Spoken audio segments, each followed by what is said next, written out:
Hello everyone, welcome back to my YouTube channel. आज की class में हम रिवीजन करेंगे 16 जनवरी 2024 के करंट अफेयर्स का। तो चलिए शुरू करते हैं आज की अपने इंपॉर्टेंट क्लास बिना टाइम वेस्ट किए। क्लास पसंद आए तो क्लास को लाइक और शेयर करना ना भूलिएगा। तो देखिए आज का अपना क्वेश्चन नंबर फर्स्ट है, हाल ही में भारतीय सेना दिवस 2024 का आयोजन कहाँ पर हुआ है। तो इसका आयोजन हुआ है इस बार लखनऊ के अंदर। तो देखिए भारतीय सेना दिवस जो इंडियन आर्मी डे है ये मनाया जाता है 15 जनवरी को। और इस बार जो है पेरेड का नेतृत्व किया गया है, जो मध्य कमान है लखनऊ इसके द्वारा नेतृत्व किया गया है। और थीम है इसकी राष्ट्र की सेवा में। और साथ ही में देखिए जो भारतीय नेवी है इंडियन आर्मी, इसका जो ध्येय वाक्य है वो है सेवा परमो धर्म। इसके बाद देखिए क्यों आयोजन किया गया है इसका, मतलब 15 जनवरी को ही जो है इंडियन आर्मी डे क्यों मनाया जाता है, क्योंकि 15 जनवरी 1949 को भारतीय सेना के पहले जो भारतीय कमांडर इन चीफ बने थे वो बने थे एम करियप्पा। इसीलिए जो है 15 जनवरी को जो है भारतीय सेना दिवस मनाया जाता है। इसके बाद देखिए 5 स्टार रैंकिंग वाले दो ही अभी तक, एक तो है एम करियप्पा और एक है सेन मोनकेशा जिन्होंने 1971 के वार में भाग लिया था। इसके बाद देखिए 2024 में भारतीय सेना मतलब 2024 को भारतीय सेना प्रौद्योगिकी अवशोषण वर्ष मतलब टेक्नोलॉजी ऑब्जर्वेशन डे के रूप में मना रही है। इसके बाद देखिए मतलब टेक्नोलॉजी ऑब्जर्वेशन ईयर के रूप में मनाएगी। इसी के साथ देखिए इंडियन आर्मी के हेड कौन है वर्तमान में, तो ये है मनोज पांडे। नेक्स्ट है ललन टॉप नेवी डे, ये मनाया जाता है 4 दिसंबर को, क्योंकि 4 दिसंबर 1971 को ऑपरेशन त्रिशूल चलाया गया था भारतीय नेवी के द्वारा। नेक्स्ट है एयरफोर्स डे, ये मनाया जाता है 8 अक्टूबर को, क्योंकि 8 अक्टूबर 1932 को एयरफोर्स की स्थापना हुई थी। इसके बाद देखिए इंडियन कोस्ट गार्ड डे, ये मनाया जाएगा 1 फरवरी को, क्योंकि 1 फरवरी 1977 को इसकी स्थापना हुई थी और 1978 के एक्ट द्वारा इसकी स्थापना की गई थी। फिर देखिए नेक्स्ट है अपना ग्लोबल फैमिली डे, ये 1 जनवरी को मनाया गया है। प्रवासी भारतीय दिवस 9 जनवरी को मनाया गया है। विश्व हिंदी दिवस ये 10 जनवरी को मनाया गया है। राष्ट्रीय युवा दिवस ये 12 जनवरी को मनाया गया है। और पराक्रम दिवस ये मनाया जाता है 23 जनवरी को सुभाष चंद्र बोस के बर्थडे पे। फिर देखिए राष्ट्रीय बालिका दिवस ये मनाया जाएगा 24 जनवरी को और राष्ट्रीय मतदाता दिवस ये मनाया जाता है 25 जनवरी को। इसके बाद देखिए सेकंड क्वेश्चन है आज का अपना, हाल ही में यूएई ने किसे अंतर्राष्ट्रीय खेल व्यक्तित्व पुरस्कार 23 से सम्मानित किया है। तो इसके लिए सम्मानित किया गया है जियोनी इन्फेंटिनो को। तो देखिए जियानी इन्फेंटिनो को इस बार सम्मानित किया गया है अंतर्राष्ट्रीय खेल व्यक्तित्व पुरस्कार 23 से। तो देखिए अंतर्राष्ट्रीय खेल व्यक्तित्व पुरस्कार 2023 ये प्रदान किया जाता है यूएई के अंदर, और जियानी इन्फेंटिनो जो कि फीफा के हेड है वर्तमान में, इनको ये सम्मान दिया गया है। इसके बाद देखिए FIFA beach soccer world cup 2024 का होस्ट यूएई होगा। और फीफा इसकी स्थापना हुई थी 1904 के अंदर और इसका हेडक्वार्टर ज्यूरिख स्विट्जरलैंड के अंदर स्थित है। इसके बाद देखिए ललन टॉप में एमएस स्वामीनाथन पुरस्कार इस बार मिला है बीआर कंबोज को, और ये वर्तमान में चौधरी चरण सिंह यूनिवर्सिटी के कुलपति है। फिर देखिए नेक्स्ट है टैगोर साहित्य पुरस्कार, ये दिया गया सुकृता पॉल को। फिर देखिए तेंजिंग नोर्गे साहसिक पुरस्कार ये लैंड एडवेंचर के अंदर दिया गया है समिता कंसवाल को, ये स्वर्गीय है, निधन हो गया इनका। इसके बाद देखिए अंतर्राष्ट्रीय ओलंपिक संघ इसकी स्थापना हुई थी 23 जून 1894 को। इसका हेडक्वार्टर स्थित है लुसाने स्विट्जरलैंड के अंदर। और साथ ही में जो इसका फर्स्ट खेल खेला गया था, फर्स्ट ओलंपिक, वो खेला गया था 1896 के अंदर एथेंस ग्रीस के अंदर। फिर देखिए वर्तमान में इसके हेड है अंतर्राष्ट्रीय ओलंपिक संघ के थॉमस बॉक। इसके बाद देखिए जो अंतर्राष्ट्रीय ओलंपिक समिति है इसकी बैठक हुई है इस बार जियो सेंटर मुंबई के अंदर। और 2018 इसके अंदर जो है क्रिकेट को भी शामिल किया गया है 2028 वाले ओलंपिक के अंदर। फिर देखिए भारतीय ओलंपिक संघ के अध्यक्ष कौन है, जो कि पहली बार निर्विरोध चुनी गई है, तो ये है पीटी उषा, और इन्हीं की ऑटोबायोग्राफी है गोल्डन गर्ल। नेक्स्ट है बीसीसीआई के हेड कौन है, तो बीसीसीआई के हेड है वर्तमान में रोजर बिन्नी, और इसका हेडक्वार्टर स्थित है वानखेड़े स्टेडियम मुंबई के अंदर। नेक्स्ट है आईसीसी, इसके अध्यक्ष है ग्रेग बर्कले, और वर्तमान में इसका हेडक्वार्टर कहाँ पे स्थित है, दुबई यूएई के अंदर। इसके बाद देखिए आईसीसी वनडे वर्ल्ड कप 2023 इसका होस्ट भारत था और विजेता बना है ऑस्ट्रेलिया। 6ठी बार जो है ऑस्ट्रेलिया विजेता बना है और विजेता बना है भारत। नेक्स्ट है T20 वर्ल्ड कप 2024 इसका होस्ट है वेस्ट इंडीज और यूएसए।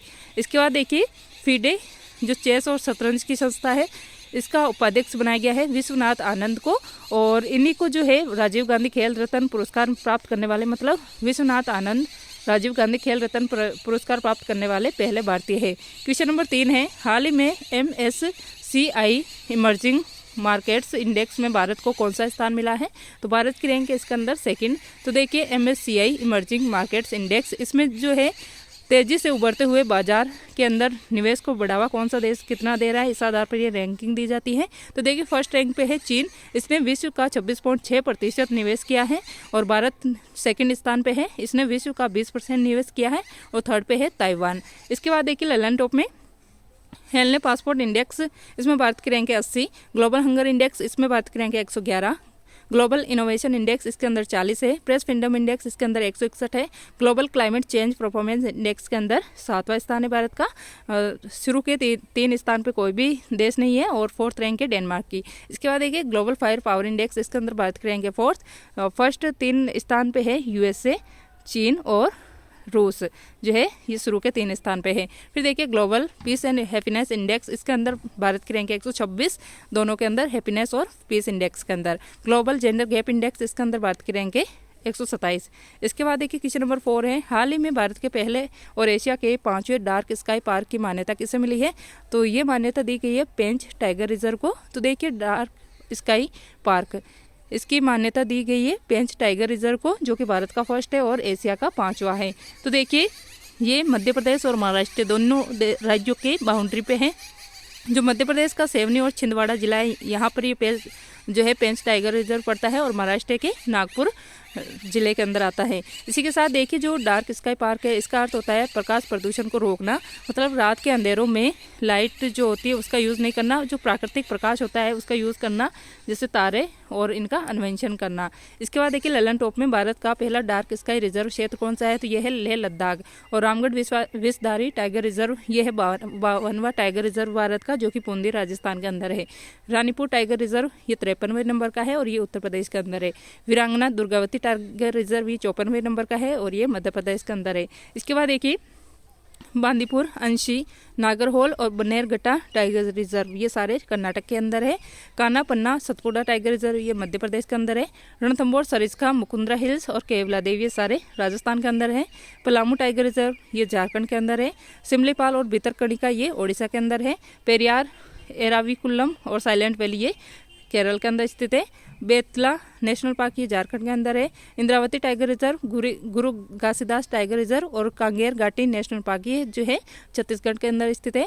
बक्सा टाइगर रिजर्व ये वेस्ट बंगाल के अंदर है। साथ ही में सुंदरवन नेशनल पार्क, जल्दापरा, सिंगली माला ये सारे जो है नेशनल पार्क वेस्ट बंगाल के अंदर स्थित है। फिर देखिए Namdapha tiger reserve, moulding national park ये अरुणाचल प्रदेश में स्थित है। और जो पक्के टाइगर रिजर्व है ये भी अरुणाचल प्रदेश के अंदर स्थित है। फिर देखिए दूधवा टाइगर रिजर्व, पीलीभीत और रानीपुर टाइगर रिजर्व ये उत्तर प्रदेश के अंदर स्थित है। वाल्मीकि टाइगर रिजर्व ये बिहार के अंदर है। तडोवा अंधेरी टाइगर रिजर्व और साथ ही में जो संजय गांधी टाइगर रिजर्व है ये महाराष्ट्र के अंदर स्थित है। डंपा टाइगर रिजर्व और मुरलेन नेशनल पार्क ये मिजोरम के अंदर स्थित है। काजीरंगा, मानस, देहिंग पटकई, रायमोना, नामेरी, ओरांग ये सारे नेशनल पार्क असम के अंदर है। इसके बाद देखिए मुकुर्ती, मनार, मर्दुमिलाई, सत्यमंगलम ये सारे तमिलनाडु के अंदर है। अमरावती क्या है, अमराबाद और मर्गवानी नेशनल पार्क ये सारे तेलंगाना के अंदर है। इसके बाद देखिए क्वेश्चन नंबर 5 है, हाल ही में विश्व आर्थिक मंच की 54वीं वार्षिक बैठक कहाँ पर प्रारंभ हुई है। तो ये प्रारंभ हुई है दावोस स्विट्जरलैंड के अंदर। तो देखिए विश्व आर्थिक मंच इसकी 54वीं वार्षिक बैठक ये हुई है, इसका होस्ट है मतलब दावोस स्विट्जरलैंड, यहाँ पर इसकी बैठक हुई है। और इंडिया की तरफ से इसके अंदर भाग लिया है स्मृति ईरानी ने और अश्विनी वैष्णव और हरदीप पुरी ने, ये तीनों जो है इसके अंदर शामिल हुए इंडिया की तरफ से। फिर देखिए इसका ध्येय वाक्य क्या है। तो इसका ध्येय वाक्य है रिकंस्ट्रक्शन ट्रस्ट, मतलब विश्वास का पुनः निर्माण करना। इसके बाद देखिए विश्व आर्थिक मंच इसकी स्थापना हुई थी 1971 के अंदर। इसका हेडक्वार्टर स्थित है जिनेवा स्विट्जरलैंड के अंदर। और इसी के द्वारा जो है विश्व आर्थिक मंच के द्वारा ग्लोबल जेंडर गैप इंडेक्स जारी किया जाता है। नेक्स्ट है ललन टॉप में देखिए वाडा, इसका हेडक्वार्टर स्थित है वर्ल्ड एंटी डोपिंग एजेंसी, इसकी फुल फॉर्म होती है और इसका हेडक्वार्टर स्थित है मॉन्ट्रियल कनाडा के अंदर। फिर देखिए एमनेस्टी इंटरनेशनल, इसका हेडक्वार्टर स्थित है लंदन के अंदर। WTO, ILO और WHO इनका हेडक्वार्टर जिनेवा स्विट्जरलैंड के अंदर स्थित है। एशियन डेवलपमेंट बैंक इसका हेडक्वार्टर फिलीपींस मनीला के अंदर स्थित है। आसियान इसका हेडक्वार्टर जकार्ता इंडोनेशिया में स्थित है। बिम्स्टेक इसका हेडक्वार्टर स्थित है ढाका के अंदर और इसमें 7 देश शामिल है। और पहले भारतीय महासचिव बने इसके वो इंद्रमणि पांडेय। इसके बाद देखिए जो यूरोपियन यूनियन और नाटो है इसका हेडक्वार्टर ब्रुसेल्स बेल्जियम में स्थित है। और इंटरनेशनल कोर्ट इसका हेडक्वार्टर द हेग नीदरलैंड में स्थित है। IUCN इसका हेडक्वार्टर ग्लैंड स्विट्जरलैंड में स्थित है और इसी के द्वारा रेड डाटा बुक जारी की जाती है। फिर देखिए FATF इसका हेडक्वार्टर स्थित है पेरिस के अंदर। इसके बाद देखिए नेक्स्ट है ओपेक, इसका हेडक्वार्टर स्थित है वियना ऑस्ट्रिया के अंदर, और अभी जो है अंगोला जो है इससे बाहर हो गया है। इसके बाद देखिए यूएनडीपी, इसका हेडक्वार्टर स्थित है न्यूयॉर्क अमेरिका के अंदर। वर्ल्ड बैंक, इसका हेडक्वार्टर स्थित है वाशिंगटन डीसी के अंदर। नेक्स्ट है क्वेश्चन नंबर 6, हाल ही में जासूसी उपग्रह ऑप्टिकल 8 का सफल प्रक्षेपण किसने किया है? तो इसका सफल प्रक्षेपण किया गया है जापान के द्वारा। तो देखिए ऑप्टिकल 8 उपग्रह ये जासूसी और खुफिया उपग्रह है, इसको लॉन्च किया गया है जो जापान की स्पेस एजेंसी है जाक्सा, इसके द्वारा। और इसको किस रॉकेट से लॉन्च किया है? तो HII-A रॉकेट के द्वारा। इसी के साथ देखिए इसका निर्माण जो है, इस रॉकेट का निर्माण मित्सुबिशी कंपनी के द्वारा किया गया है।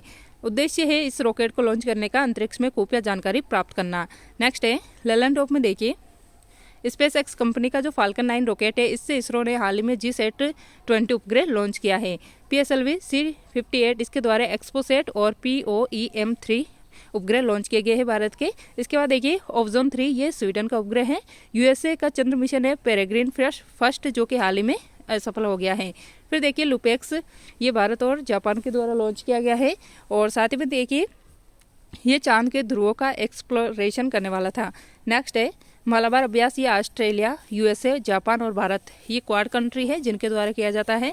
फिर देखिए I2U2, इसके अंदर 4 देश शामिल है, इंडिया, इजराइल, USA और UAE। इन चारों देशों को जो है वेस्टर्न क्वाड कहते हैं। फिर देखिए जापान, यहाँ के वर्तमान में प्रधानमंत्री है फूमियो किशिडो, यहाँ के संसद का नाम है डाइट, मुद्रा है येन, राजधानी है टोक्यो जो कि होन्शु द्वीप पे स्थित है। क्वेश्चन नंबर 7 है हाल ही में मकर संक्रांति के अवसर पर मकर विलक्कू उत्सव कहाँ आयोजित हुआ है?